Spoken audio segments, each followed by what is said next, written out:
أكتر حاجة غلط ممكن تعمليها في بشرتِك هي إنِّك تسيبيها من غير ترطيب. كريم أفان كولد كريم اللي مش بس بيرطّب، لأ ده كمان بيهدّي البشرة وبيصلّحها. أول حاجة محتاجة تعرفيها إن الكريم ده هيكون حلو جدًا للبشرة الحساسة،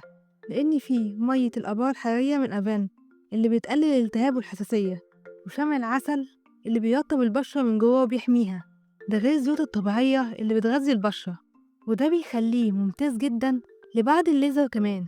علشان بيهدّي البشرة وبيخلّيها ترجع بسرعة رحلتها الطبيعية. الكريم حجمه 100 مللي، يعني هيكفّي معاكِ لفترة طويلة، بس زي ما باقول لِك في كل فيديو ما فيش أي منتج من غير عيوب برضه، صح؟ الكريم ده عيبه إنه تقيل شوية على البشرة الدهنية، فلو بشرتِك دهنية حاولي تستخدمي منه كمية بسيطة، كمان هو ليه ريحة شوية مش كل الناس حبِّتها، وهو سعره غالي، بس بجد الكريم ده يستاهل، يعني لو بشرتِك جافة أو حساسة الكريم ده بجد هيكون أهم حاجة عندِك، ومش هتقدري تستغني عنه أبدًا، وعشان تلحقي تنقذي بشرتِك جبت لِك كود خصم زيادة وهاسيبه لِك في الديسكريبشن، وبعد ما تخلصي بقى ترطيب جسمِك اوعي تنسي شفايفِك، وشوفي الفيديو ده عن يوياج ليب بالم، ولحد ما أشوفِك الفيديو الجاي خلي بالِك من بشرتِك.